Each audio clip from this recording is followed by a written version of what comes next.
নমস্কার, বং ভাইবসের আরও একটি নতুন ব্লগে সকলকে জানাই অনেক অনেক ওয়েলকাম। আজকের recipe egg drop chicken soup. এই শীতকালে কিন্তু দারুণ একটা সুস্বাদু রেসিপি। এবার থেকে কিন্তু আর রেস্টুরেন্টে যেতে হবে না স্যুপ খাওয়ার জন্য, বাড়িতেই খুব সহজে আর খুবই সহজ পদ্ধতিতে খুব তাড়াতাড়ি কিন্তু এই স্যুপের রেসিপিটা তৈরি করে নেওয়া যায়। তো অবশ্যই পুরোটা দেখে নেবেন আর অবশ্যই কিন্তু বাড়িতে বানিয়ে জানাবেন কেমন লাগলো। যারা ওয়েট লসের স্টেজে রয়েছেন, ডায়েটে রয়েছেন, তাদের জন্যও কিন্তু এটা ভীষণভাবেই হেলদি একটা রেসিপি। ব্রেকফাস্ট, ডিনার, লাঞ্চ বা ইভিনিং টাইম যে কোনো সময় কিন্তু এটা তৈরি করে একদম কিন্তু খাওয়াই যেতে পারে।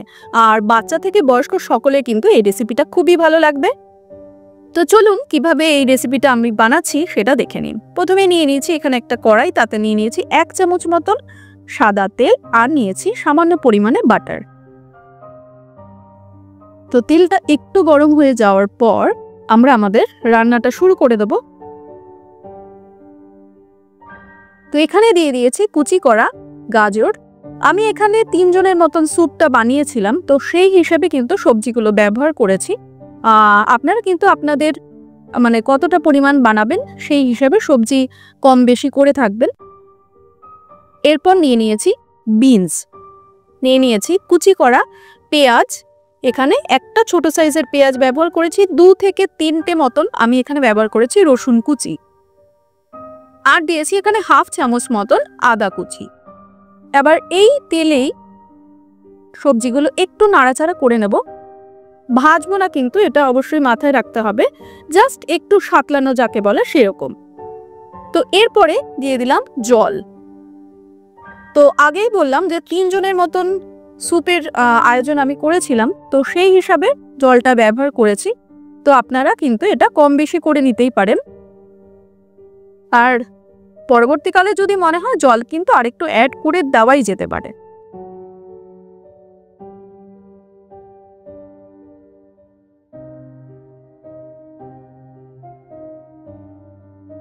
এরপর দিয়ে দিয়েছি আমি এখানে টুকরো করে রাখা চিকেন।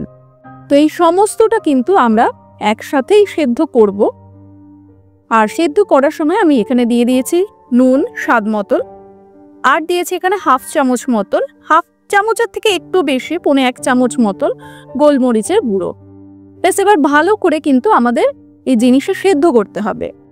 এরপর একটা কথা বলে রাখি, ভিডিওটা খুব একটা বেশি বড় করতে চাইনি বলে একটা জিনিস স্কিপ করে গেছি। সেটা হলো চিকেনগুলো কিন্তু আমরা যখন পুরোপুরি সেদ্ধ হয়ে গেছিল, আমরা কিন্তু ছোট ছোট স্ট্রিংয়ের মতন করে নিয়েছি, অর্থাৎ চিকেনগুলোকে ছাড়িয়ে নিয়েছি। এটা আপনারা আলাদা করে কোনো বাটিতে নামিয়েও করতে পারেন, বা খুন্তির সাহায্যে বা ফর্কের সাহায্যে কড়াইতে বা যে বাটিতে করছেন সেখানেও করে নিতে পারেন।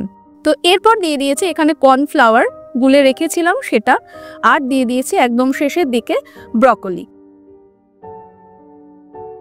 তো ব্রকলি যেহেতু সেদ্ধ হতে খুব একটা সময় লাগে না, আর একদম গলে গেলেও কিন্তু ভালো লাগবে না, একটা ক্রাঞ্চি ভাব থাকবে ব্রকলির মধ্যে।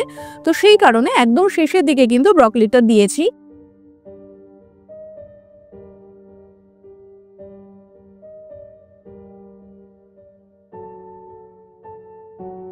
স্যুপের টেস্টটা চেক করে দেখলাম সামান্য একটু নুন কম হয়েছে, তো দিয়ে দিলাম আবারও একটু নুন।